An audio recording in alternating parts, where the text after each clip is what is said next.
The Shroud of Turin is one of the most researched and studied relics in church history, and profoundly impacts many who encounter its mystery. As a person of faith, looking at it through the eyes of faith, I don't think it can help but touch your heart. Something that we can look on not only to bolster our faith in those moments of weakness, but also to deepen our faith and our appreciation, our intimacy with Christ. Join Fiat Ministry Network and Patchwork Heart Ministry as they examine the science of the shroud through the lens of faith. Really interesting scientific information that we didn't know about, like the pollen from all the different regions of the world. As the shroud traveled around, it picked that up. Some of the mites, things like that was really interesting to me. I mean, this made you really want to believe it a lot more. It's impressive. Like, humanly, I don't think that is another level of love. It's not I'm gonna see people like, oh, I love you, I'll give you a chocolate. No. I'm giving you more than my life. I'm giving you my suffering. Asking both experts and disciples, who do you say I am? As far as who the man of the shroud is, I, as a person of faith and kind of reviewing the evidence there, it seems that a convincing argument can be made that it's Jesus of Nazareth. Visit patchworkheart.org/shroud to learn more and get exclusive behind-the-scenes updates for your support.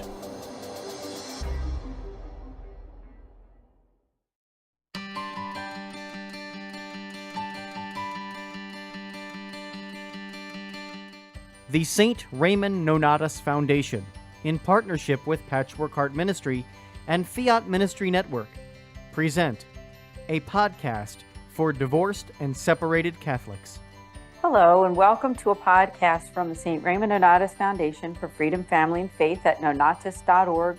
This is Ann DeSantis, Executive Director, joined by our Board President, Mickey Kelly. Mickey, thanks again for joining us. Hi, Ann. Great to be back on here. It is, because we have a pretty new series here. This is one specifically for adult children of divorce, and the topic is 10 ways to heal for those adult children. And Mickey and I are both in that category, which we talked about during episode 1. And so for this episode, the topic is understanding that it isn't or wasn't your fault what happened. And it gets the best of us, especially when we're children. If our parents divorced when we were children, very common for young people to interpret what happened in their family as something that had to do with them. So I'll just start out with you, Mickey, if there's anything that you want to share initially on that particular topic.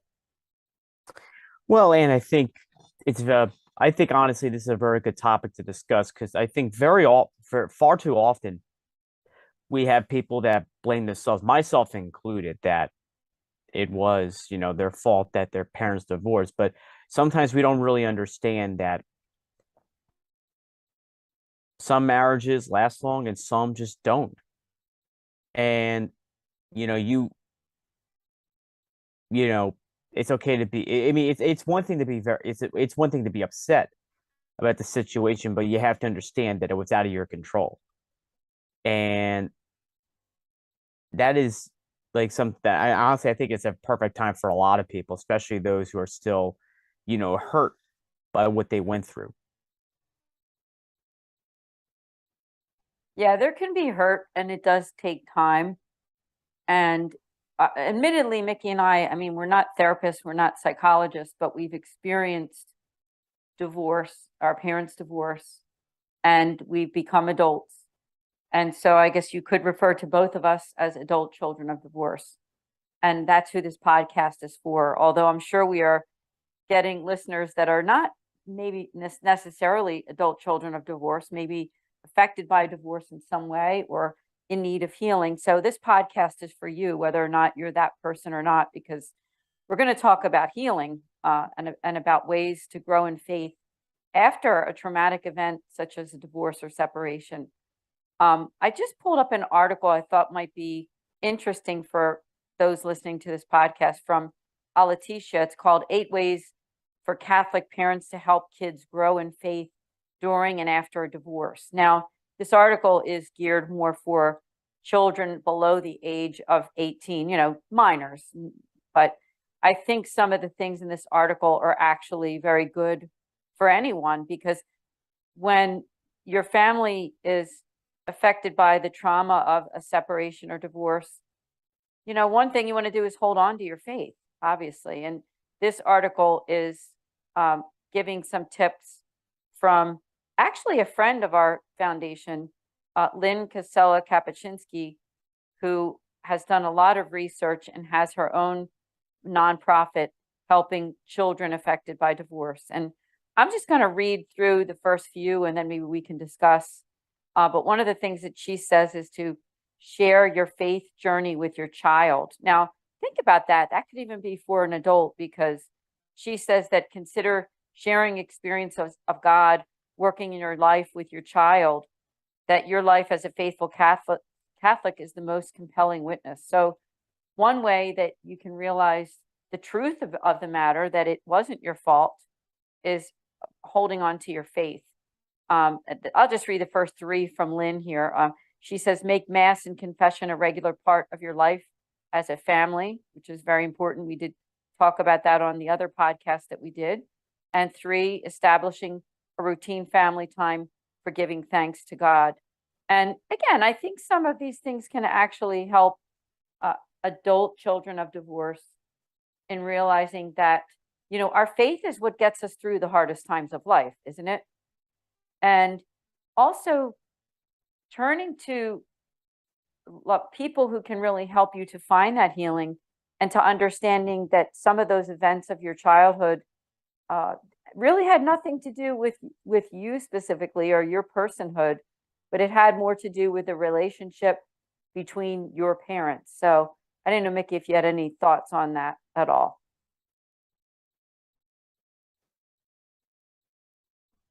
Well, and I think Lynn brings up some excellent points. And let's face it, I mean, honestly, family's important. And I think that the point where she makes that you have to share your faith journey, I mean, let's face it, I think that's an effective way to evangelize to others. I mean, how often do we hear from some of the well-known names of the church, whether they're cradle Catholics, they fell away for a while, then they went back, some that had a profound conversion from, say, one of the Steubenville events, wherever the case is, every faithful Catholic has a faith journey and a faith story to share. And it's only a matter of time until they can inspire others to consider taking up the gauntlet of faith, to share that with others. Evangelization, and I think we were kind of reminded about that from St. Paul in a couple of times in his letters, that we are one in particular is when we are ambassadors of Christ, as he reminds us in his letter to the Church of Corinth. And we as ambassadors, we have to share the story of who we are, because without that, our faith has no meaning, and others will not know what we have came to know and love. Yeah, there's so much wisdom there, and your wisdom is coming from, obviously, from your own experience and also from your faith. Because one thing I think that you and I both have in common as adult children of divorce is that we have turned to our faith for healing, and healing is a process. And even this topic of the podcast today, which is realizing that it isn't and wasn't your fault, as simple as that sounds for some, it is something that takes time, because you can say, and we can say, hey, I knew that wasn't my fault, but there might be some piece of your spirit, your soul, that still hasn't really accepted that 100%, that God loves you. And no matter what happened between your family, is that you are infinitely loved by God, and he wishes your healing. And for me, I mean, a simple definition, in my opinion, of healing is that despite the reality of sin, that we are able to move on in faith hope, and love of God and of others. So we realize that we live in a world that is affected by sin, both of other people and of ourselves, but we can still move on in faith no matter what. I wanted to refer back, if I could, to the article that I was just telling everyone about here from alatisha.org. It says to point out the good in your family members and nurture those relationships, especially regarding your child's other parent. And it does say some words of wisdom here, that after a divorce, some children perceive one parent is good and one is bad, but this thought process does not help their long-term healing and peace. And then this is again from this friend of ours, Lynn Casella-Kapuscinski. These perceptions can also add further difficulty for children in relating to God as a loving father or to Mary as a loving mother, she writes. When possible, parents can point out good and kind qualities in the other parent and encourage relationships with other loving family members as well. Now, I just want to point out that, this podcast is for adult children of divorce. And of course, your childhood, for most people listening to this podcast, I think, your childhood is over. You're beyond the age of 18 and you're an adult. And maybe things didn't go quite that way when you were growing up. Maybe there was some negative talk about the other parent or things like that. But aside from that, God wishes you to be healed from that and to still move on in faith. But I do think that these are great words of wisdom when Lynn says that after divorce, some children perceive one parent as good and one as bad, but that this thought process does not help their long-term healing and peace. Let's unpack that a little bit, Mickey, because obviously the topic for this podcast is that it isn't and wasn't your fault what happened between your parents. Sure. And yeah, I'll be honest, like when my parents were going through the process of divorce, I just thought I'd blame myself because I remember the constant arguing. There were times that my mom and my dad would argue over petty things, like my mom wanted to make sure something was done perfectly, or maybe my dad goofed up on something, whatever the case was. And I remember there would be like yelling and screaming and everything. I think the tip of the iceberg was when my dad was shot during a botched robbery.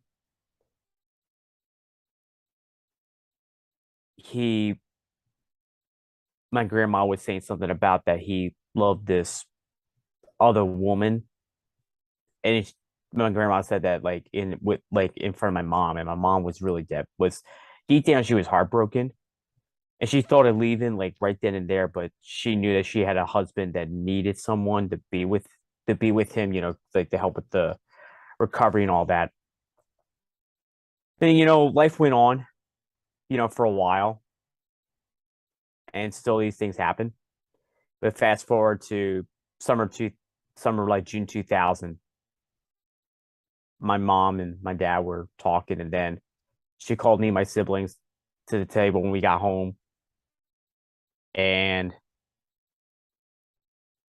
she said that their dad's leaving the house. And I remember just seeing my dad. Well, first off, he was very upset. Secondly, he threw down a couple trash bags and things like that.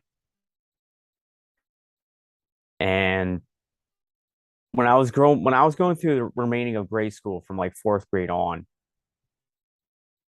I withdrew myself.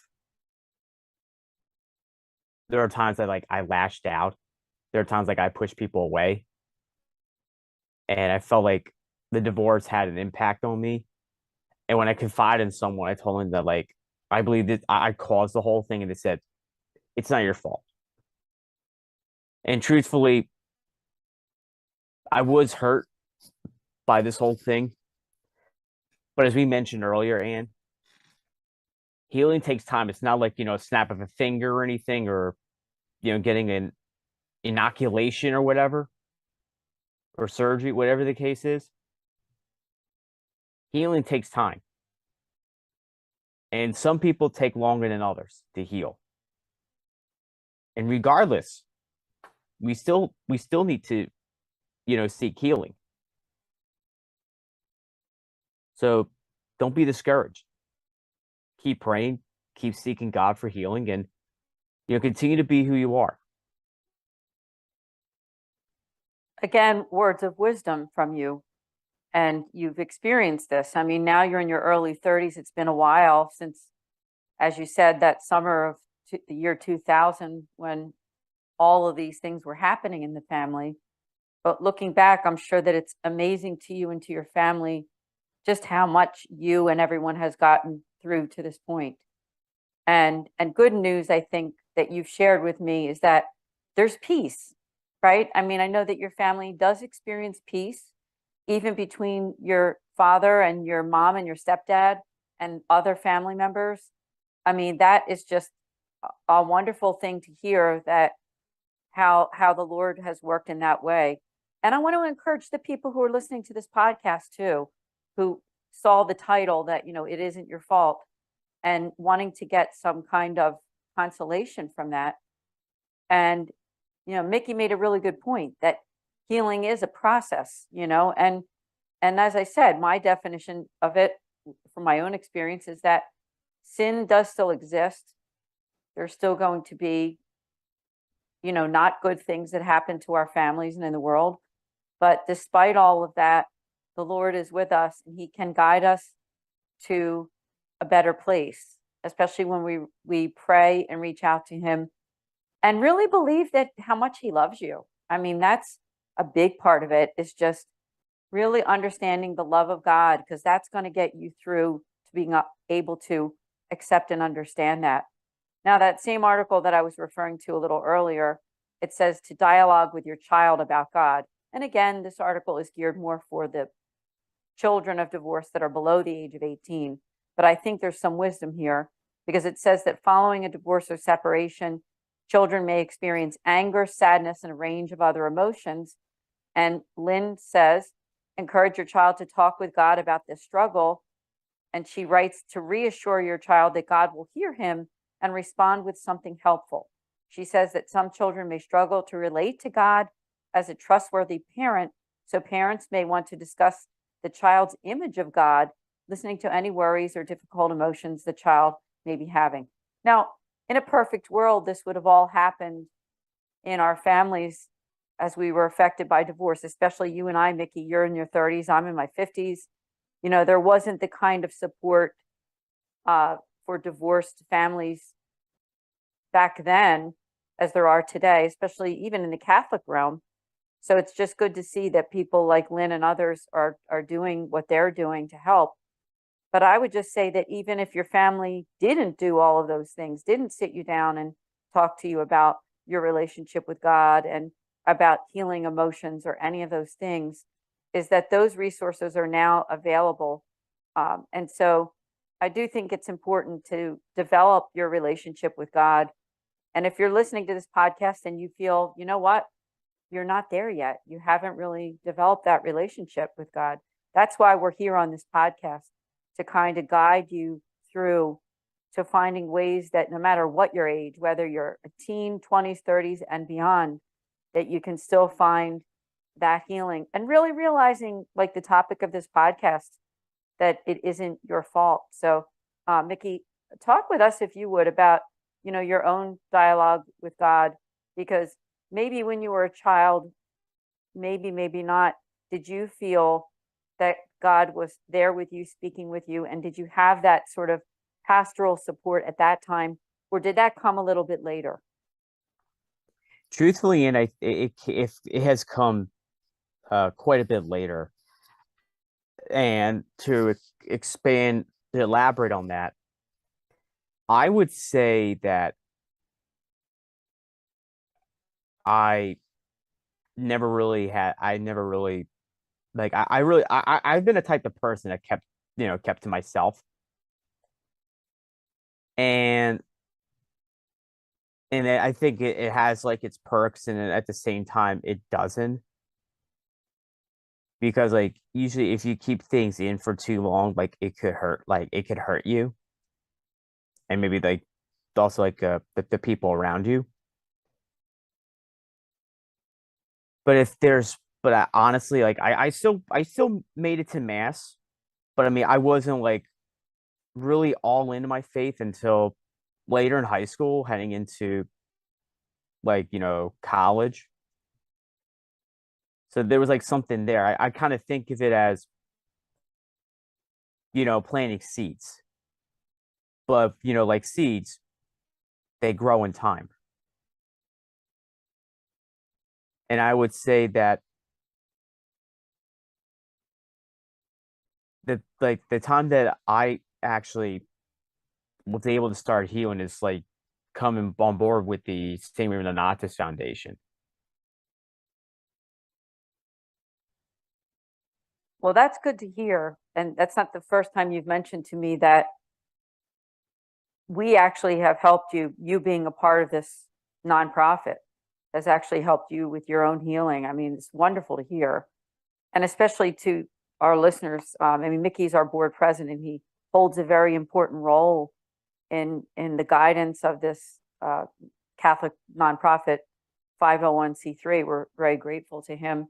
You see how God works? I mean, God works in the most amazing of ways that I think, just like they say, if you've ever heard that teachers learn from teaching, they learn the most about their topic through teaching because it's very proactive, isn't it? And it's the same with when you're involved in ministry, which we are going to talk about that, by the way, on this podcast. We're going to talk about how getting involved in ministry can help you to heal even more. But it's important to know that when you put it into action and you're able to really talk about the past without getting emotional. I don't know if any of you who are listening have ever heard that before, but when you can tell your story without feeling a sense of getting ready to cry again and again and again every time it's brought up, I think that's a good indication that you are healing. You're really healing from what happened. And I know that that's been my own experience, not just from family events like the divorce of my parents when I was 7 years old or whatever, but just all kinds of things. I mean, all kinds of things that I've experienced in my life.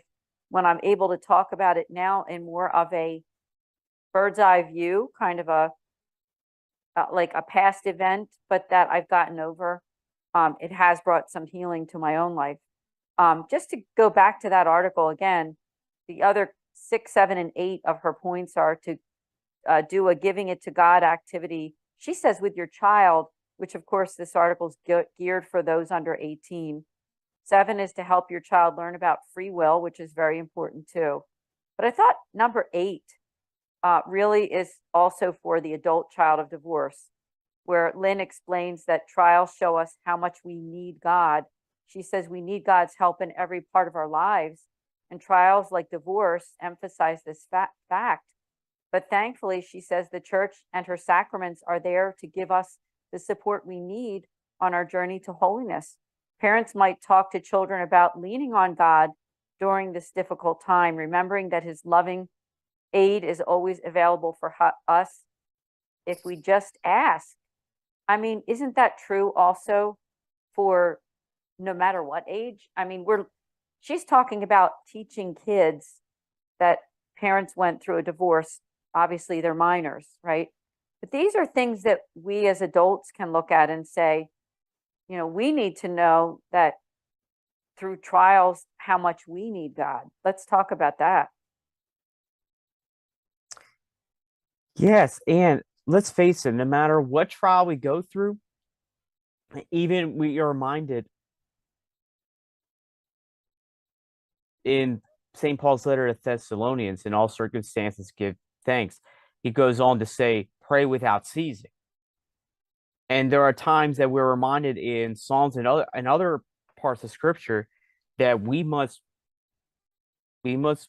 pray to God in times of sorrow, woe, and even trial. I always remember that, of course, when I attend a mass in the traditional Latin rite, particularly on a Marian feast, the homilist would remind us time and time again that we must correlate how the Blessed Mother loves the relationship between her and Jesus just as much as we correlate the relationship she has with us in our own lives. And there will be times that I always like one of my favorite verses of Hail Holy Queen. I know like we probably don't get to really sing it that much, is our hope in sorrow and woe. And let's face it, there will be times that, and let's face it, no one's gonna have no one's gonna have a perfect life. If your life is perfect, guess what? It's boring. It's good to have some curveballs thrown at you. But at the same time, the question is, how do you overcome those curveballs? Particularly that of when you go through a divorce, whether as a spouse directly or as a child. And we should never take that for granted at all.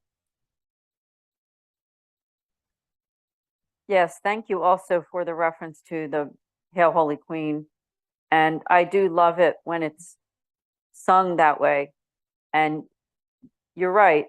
She's with us through the tough times, the woes, right? The challenges, the sadness, the depressions, the disappointments of life. And for those who are listening to this podcast, and if you are still kind of in that time of healing after your parents' divorce, no matter what age you are, because those effects sometimes can last for a long time. Because if there's unforgiveness in your family that has never really been healed, or if the siblings in your family are like siding with one parent or the other, or, kind of blacklisting one sibling because they still talk to or have somewhat of a relationship with a father or parent, step parent, whoever it is. I mean, there has to be some kind of peace there, right? And we can't force peace. We can't force any kind of perfection in relationships, but we can live our own lives and realize that, as the topic of the podcast says, that it isn't your fault and it wasn't your fault. The relationship between your parents and what happened with their marriage.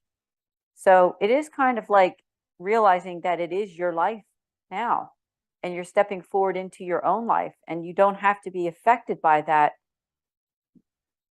divorce anymore, even if there's still some not good things that are happening even in the present life.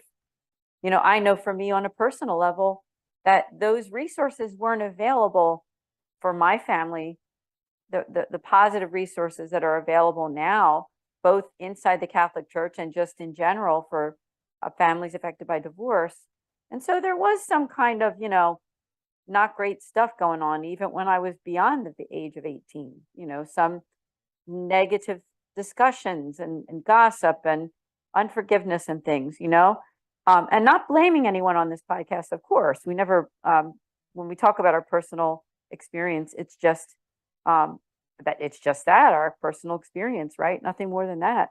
And thankfully, things in my life right now, and I do believe that in my family's life, is good. There is peace, but it does take time. It takes time, but realizing that there has to be some kind of division too between your own life and moving forward in your life and that of the past and what you experienced in the divorce of your parents.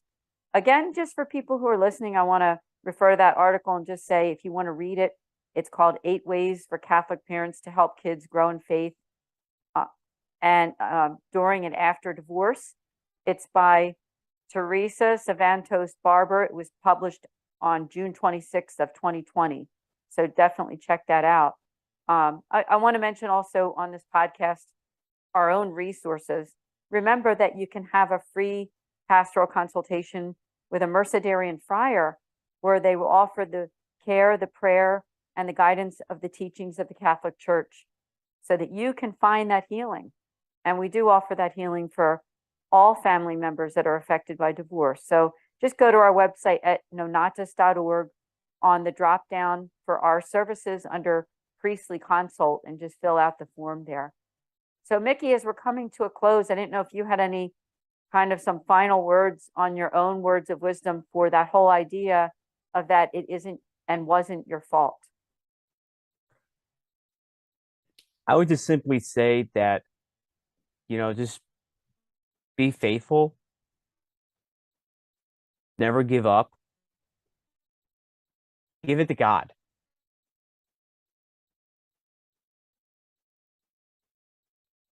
Yes, absolutely. Give it to God. And I also, before we end, I wanted to mention a couple other nonprofits that will be very helpful to those affected by divorce and separation, especially the children, the adult children. One is called restoredministry.com. The founder's name is Joey Pontarelli. We've actually interviewed him on our own YouTube channel at Philly Nonnatus on YouTube. So definitely subscribe to his ministry by going to restoredministry.com. There is another nonprofit that you'd like to look into, I believe, called lifegivingwounds.org. And their mission is to give voice to the pain of adult children of divorce and separation and to bring God's healing to them through peer-based ministry. Again, lifegivingwounds.org. And they're both friends of ours. And I mentioned in the article that I was reading, Lynn Kapuscinski. And I would say, please do look up Lynn. And as we speak right now, I'm looking up her website so I can share it with all of you. It's faithjourneys.org. And if you go to that website there, Lynn helps children of divorce and families to find healing. And she is also a Catholic author that's written the book called Divorced Catholic's Guide to Parenting. And she is a Catholic author, speaker, and a licensed clinical professional counselor and pastoral counselor. Again, Mickey, thank you so much for being here on this podcast. And thank you for having me. And we'll see all of you next month here for our podcast for adult children of divorce. We'll be on episode 3. We come out the last Thursday of every month at 8 p.m., but we're always on demand. Make sure that you subscribe to our YouTube channel at Philly Nonnatus. God bless everyone. See you then. Thank you for listening to this podcast. For more information about the St. Raymond Nonnatus Foundation, visit nonnatus.org or email director.srnf@gmail.com. Today, many students go to college with numerous questions about their faith, yearning to know if the seed planted in them as a child is both true and practical. Using the miracle on the road to Emmaus as a model, young adult ministers conversed weekly for 3 months with college students about the most pressing questions they had about the Catholic faith. As they journeyed together virtually, something amazing happened. Doubts disappeared, fears faded, and Jesus revealed that He is still alive. Hearts Burning Within Us, the latest book from Patchwork Heart Ministry, is a result of that grace-infused conversation. It is the perfect back-to-school gift for recent high school graduates and current college students. Get your copy for them today at patchworkheart.org or by calling 424-704-3278. That's 424-704-3278. The Shroud of Turin is one of the most researched and studied relics in church history, and profoundly impacts many who encounter its mystery. As a person of faith, looking at it through the eyes of faith, I don't think it can help but touch your heart. Something that we can look on not only to bolster our faith in those moments of weakness, but also to deepen our faith and our appreciation, our intimacy with Christ. Join Fiat Ministry Network and Patchwork Heart Ministry as they examine the science of the shroud through the lens of faith. Really interesting scientific information that we didn't know about, like the pollens from all the different regions of the world. As the shroud traveled around, it picked that up. Some of the mites, things like that was really interesting to me. I mean, this made you really want to believe it a lot more. It's impressive. Like humanly, I don't think like that is another level of love. It's not I'm gonna see people like, oh, I love you, I'll give you a chocolate. No. I'm giving you more than my life. I'm giving you my suffering. Asking both experts and disciples, who do you say I am? As far as who the man of the shroud is, I, as a person of faith and kind of reviewing the evidence there, it seems that a convincing argument can be made that it's Jesus of Nazareth. Visit patchworkheart.org/shroud to learn more and get exclusive behind-the-scenes updates for your support.